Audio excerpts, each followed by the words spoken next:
Coming up today on Issues in Education, Florida's politicians are gathering in Tallahassee to decide what will happen with the state's budget. We look at how higher education could be impacted and how potential cuts have some students stepping into a new kind of leadership role.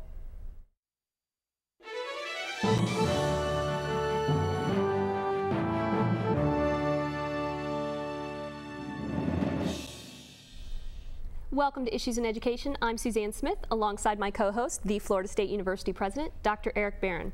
Administrators at Florida universities aren't the only ones keeping an eye on the budget decisions underway in the state capitol this spring. The students are as well, and some aren't just watching, they're taking action. Joining us today is Bobby Seifter, Vice President of the Student Government Association at FSU. He's also Chair of the FSU Student Foundation. Also here today is Mitch Ghaneie.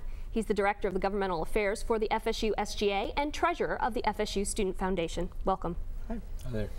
First, why don't you just tell us a little bit about yourselves, what you're majoring in, when you're graduating? I'm a senior here at FSU. I'm graduating this spring, and I'm majoring in economics and political science.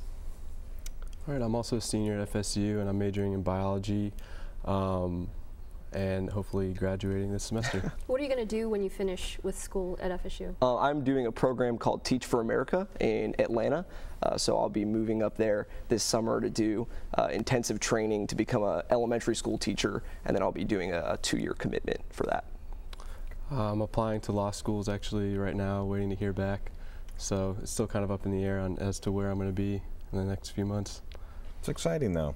Yep. So what do you see as the biggest needs for Florida State right now?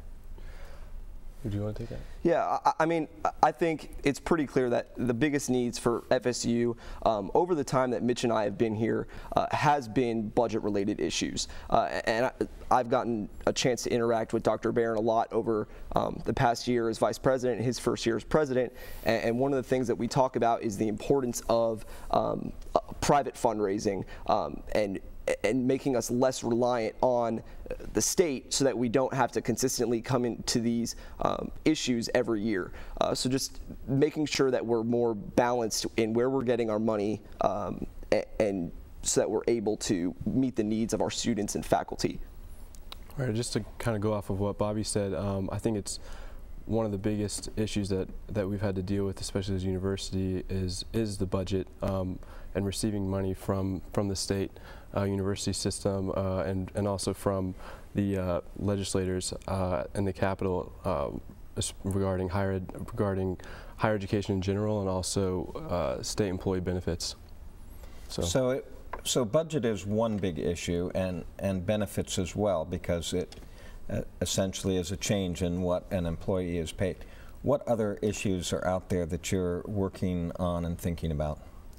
Well, I think there's a lot. I mean, for students, parking is a big one. But other than that, academics are really important to students here at FSU.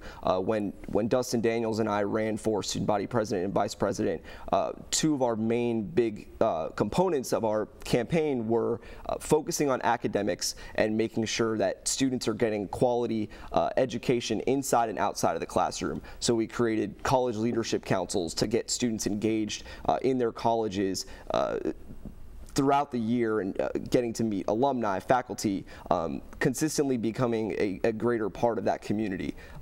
Also really important is security. I know recently down at the Board of Governors meeting in Orlando, the Board of Governors rejected our bid to create a security fee to increase the amount of police officers on campus and keep us at a good level in regards to safety here at FSU. And students are concerned about that. There's constantly security issues, or not constantly security issues, but there's a high awareness. Yeah, there's a high awareness on Everybody campus, cares. Yeah. You know, and I think the fact that we've switched to a 24-hour library, as an example, and there's so many more evening activities, you're just much more conscious about safety and security issues. And I love some of the things the students were proposing, including using smartphones to have a blue light on your phone.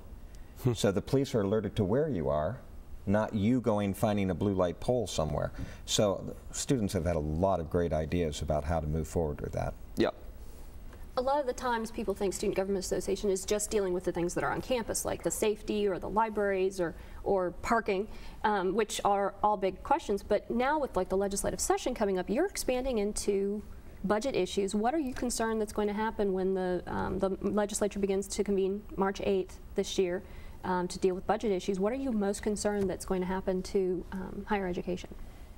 Basically, our biggest concern as of right now is that we're going to be cut even more than what we've been previously cut over the past few years. I think right now the governor's recommended budget was $200 million worth of cuts on higher education, and that's just going to be a huge hit to the quality of education that we have here in the state of Florida. I think that right now we're kind of I think we need to stay at least where we're at right now. Over the past few years that I've been attending college, I've seen the classes getting bigger, the amount of professors becoming smaller. I have more interaction with a teacher's assistant rather than the professor themselves. And I think that all those aspects contribute to the quality of education that our students in the state of Florida receive. But I'm really fascinated, so it really is noticeable.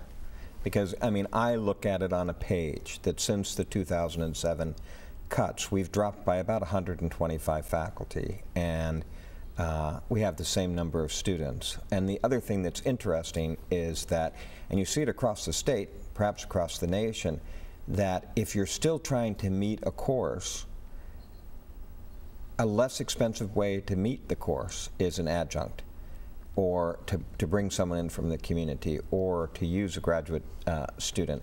And so we see it on paper, but you see it, you notice it throughout your career as a student. Very much so, especially with the freshman and sophomore classes, especially when you have 400 students in a class, and it's tough to, even if you go see the professor every week, to actually make an impact on them and allow for them to remember who you are. Just it's tough for them to do that when they have so many students, hundreds of students. And you notice it when you register for classes. There's just less options That's very true. than when I was a freshman registering this semester, and it is noticeable little by little every time that we do have to implement these budget cuts. Obviously, we've been kind of thriving off the stimulus money for the past 2 years since the 2009 legislative session, but back when we were going through that battle, it was a scary time of what is the future of FSU going to hold, and I think that we're starting to get those same feelings again this semester.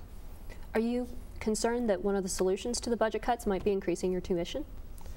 I don't know if that's kind of a tricky question, because obviously students would prefer for their tuition not to be raised, and as their representatives, we're very conscientious of that. We're constantly discussing with students, you know, what could these tuition increases mean for you in your everyday life, and Dr. Barron talks about it frequently as far as what students are paying to attend college here at FSU. It's much less than what students are paying around the nation. And low-income students, high-needs students who are coming to FSU are able to get those finances necessary to pay for their tuition and board. But what we see as a consistent issue is cost of living expenses are staying just about the same. And even though students are having their tuition and fees paid for, the cost of living expenses are staying the same or going up. So we still are finding students struggling to make it every day and keep up a healthy lifestyle throughout their time in college. And we're a little bit worried that a tuition increase could have some effect on that, but overall we are conscientious that in order to continue in the positive direction that we are at FSU, we need to make some sacrifices on the student end if the state is going to do that as well on their end. It is an interesting topic. A lot of universities have watched to see if their student applications will drop as they raise tuition, and generally the opposite occurs. And I hope that it's because they sense they're getting more. They're getting a smaller classroom, they're getting more attention from the faculty, they have more research opportunities with students. And you see more opportunities in a laboratory or to have faculty that are cutting edge, or to skip the adjuncts as part of the teaching. But it is a balance, isn't it, to watch both of these, how they emerge. And I think it is only in contrast to the loss of state funds, and realize, as you have, that the educational experience we're delivering is declining, then you're not getting your money's worth, I don't think. I think it's just the students, they understand that they have to, if they want a better education, that they're going to have to make sacrifices on their own, just as Bobby had said.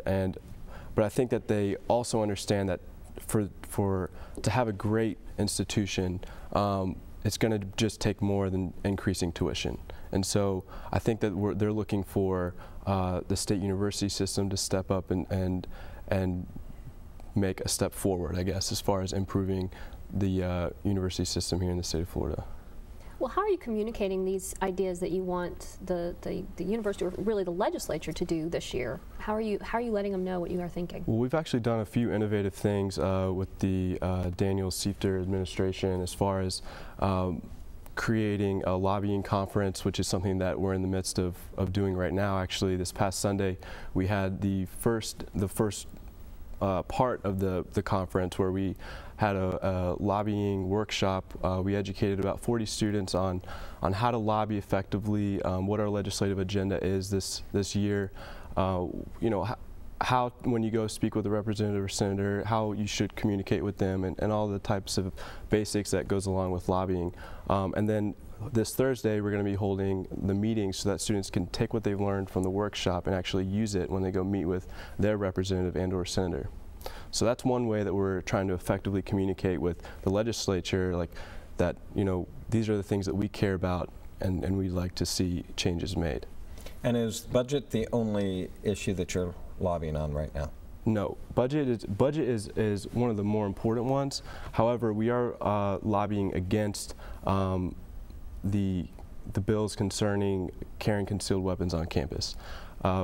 Basically, there was a recent tragedy where an incidental shooting occurred, and it ended up killing one of the students on our campus, and it was very tragic. I know it affected a lot of my friends who were friends with her family and her, and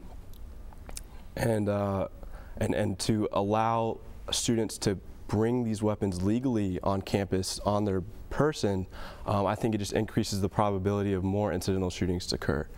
And it also makes it very difficult for the police to distinguish if there were a shooting and now other students who maybe are trying to help, like pull out their concealed weapon. It makes it very difficult for the FSU PD or Tallahassee Police Department to distinguish on who's the good guy and the bad guy. You know, I think all those are different. All those are aspects that contribute to why those bills shouldn't pass. And we're also talking to legislators about the potential of cutting professor and state employee benefits and salaries, because that will directly affect our faculty here at FSU. And really the benefits that our faculty receives are one of the bright spots of being an employee in the state of Florida. And the more that those decline, the chances that they leave the state to go teach and work somewhere else increase, which is something that we obviously do not want to happen. No, and I really appreciate the fact that the students are so engaged in that topic, because you don't really think of paying into that benefit package as a salary decrease, but it is, and it is in the context of a faculty and staff that have not been getting raises. And we have now slipped below what is the average salaries for our peers by a substantial amount, 17% compared to our peer universities. And it's interesting because in the last year, 12 of our business faculty have been given job offers to leave Florida State. The average increase that they were offered was $70,000. I mean, that's a huge number. And unfortunately, it's universities that are not even major brand names. It is other universities saying, I know how to pick off a scholar.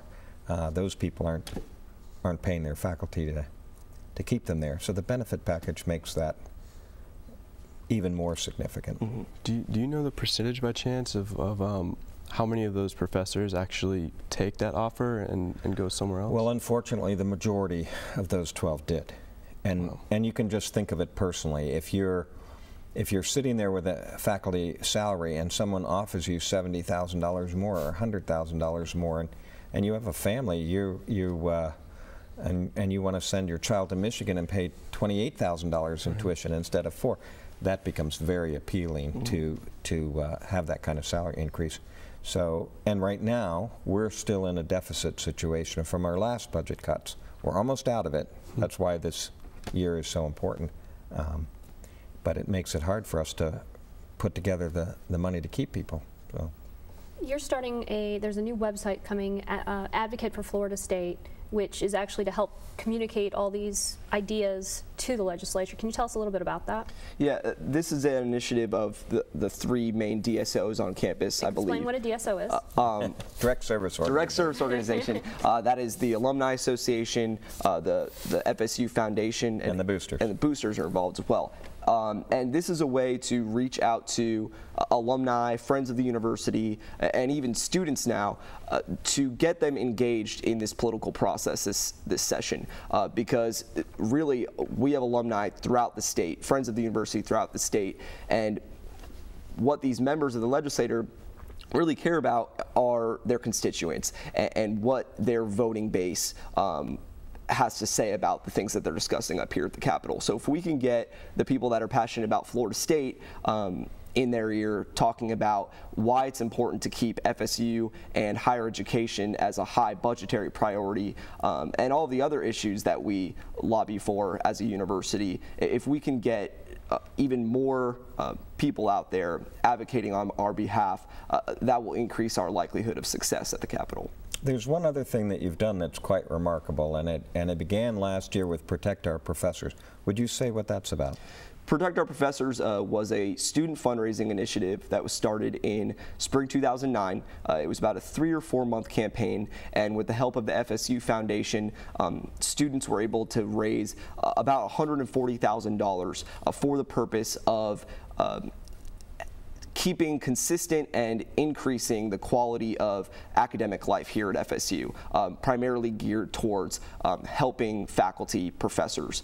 And we were extremely excited about the success of that. On top of just raising the money, I feel like we were a part of creating a culture of philanthropy on campus and making students excited and passionate about what's going on at their university, both on campus and down at the Capitol. Is that going on again this year, or? Protect Our Professors as a campaign is no longer occurring from a fundraising sense necessarily, but this past year, myself, Mitch, and a group of very involved students helped start an organization called the FSU Student Foundation, which is modeled almost exactly after the FSU Foundation, except it's entirely student run. Our main base that we try to get to support and give to the Student Foundation are students, and we try to get students in the mindset of giving back to the university now to increase the likelihood that they will give back in the future. And alluding back to what I said at the beginning of the show, is that if we want to make FSU a sustainable university, not having to rely on public money so much, we need to change the culture here to make sure that students are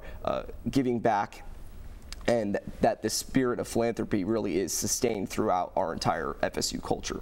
I know presidents decades in the future will thank you for what you started just by creating that change in culture. Well, we're hoping that's what will happen. Thank you for joining us. We've been talking with Bobby Seifter and Mitch Ghaneie. Both are with the FSU Student Government and FSU Student Foundation. When we come back, Dr. Barron and I will talk one-on-one about more issues in education.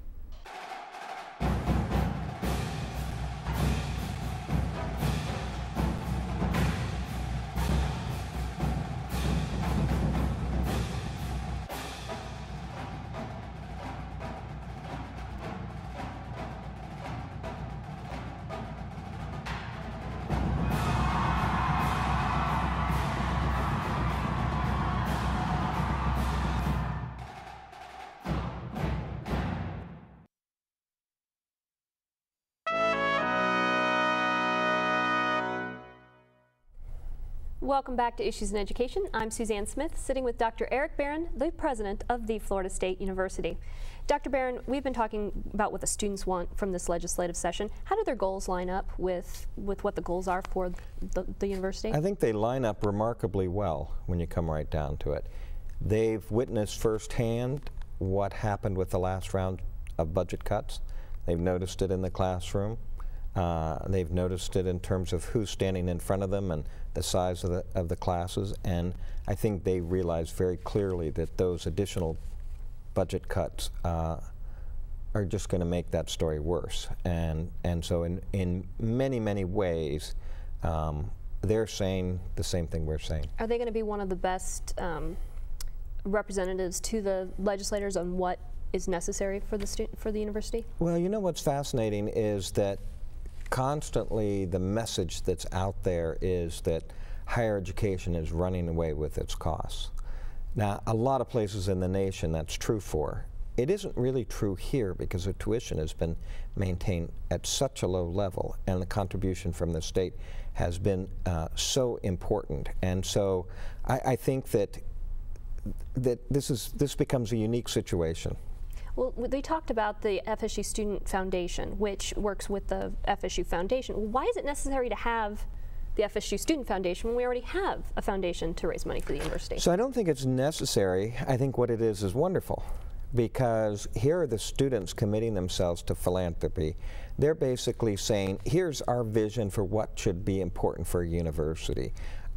We want our professors to be out there engaged in the world. We know we can't afford travel money for them in the university the way we used to, so we're going to contribute $30,000 to do that. And that's what the students did. And they did. And now they're working with a goal of $250,000 for our Engaged Scholar program, Garnet and Gold Scholar Society. And that's because they see that value of out-of-classroom experiences for their future.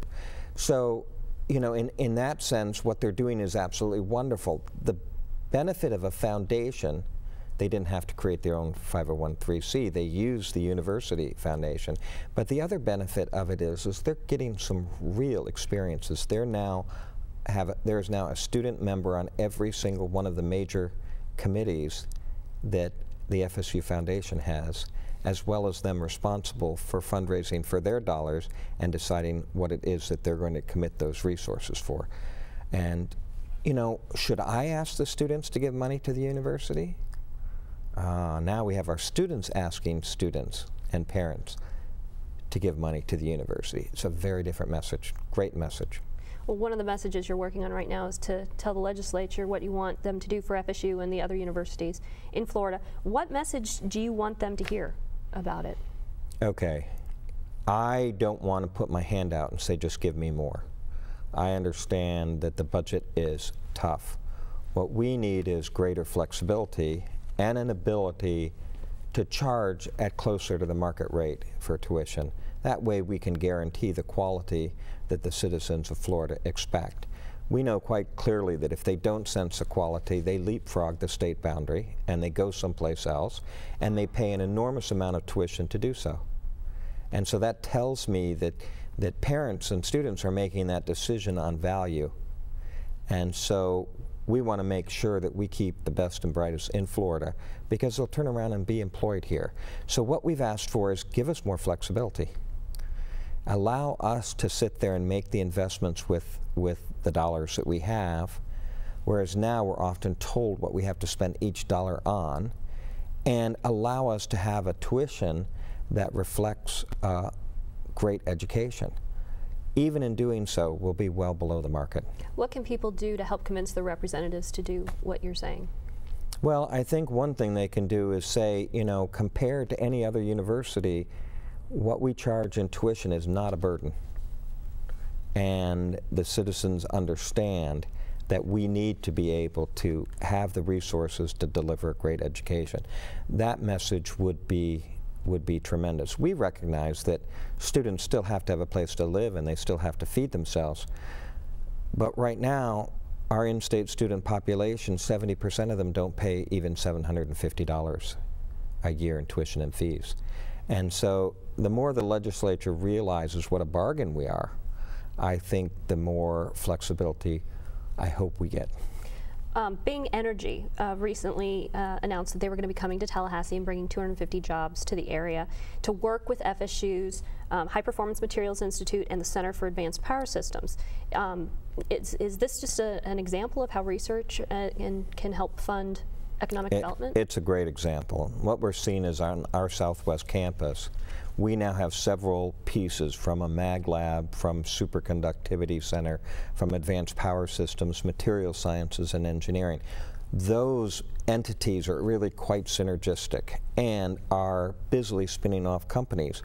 Bing Energy is one example. It's an exciting example because the discovery of these materials by the FSU faculty allow you to make fuel cells very inexpensively and to have properties that are much, much better. And so we have an expectation that this may revolutionize fuel cells. And that's an international market, and it's a big market. Is Bing then just the beginning of all this? Just the beginning. Just in a very short amount of time, we've spun off 6 different companies.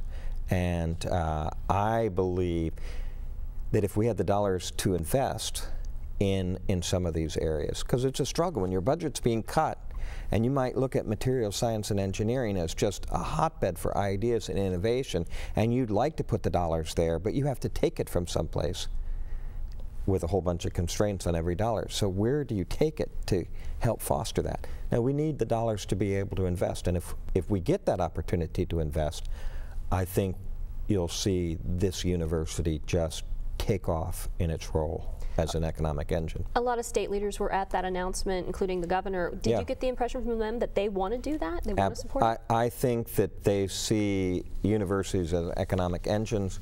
They love the idea of Bing Energy. It's a different challenge to come up with more resources to invest. Thank you, Dr. Barron. That's our time for now. Please join us again next month for more Issues in Education. You can watch the premiere episode of Issues in Education the first Wednesday of every month at 7:30 p.m. That means you can see the next new episode on Wednesday, April 6th on WFSU-TV. Join us as we discuss the latest developments in higher education happening around the state and across the country. If you have questions that you would like us to address on this program, you can email us at issues@wfsu.org. Again, that's issues@wfsu.org. If you would like to see past episodes of Issues in Education, head to the President's website at president.fsu.edu. I'm Suzanne Smith with the Florida State University President, Dr. Eric Barron, for Issues in Education. We'll see you next time.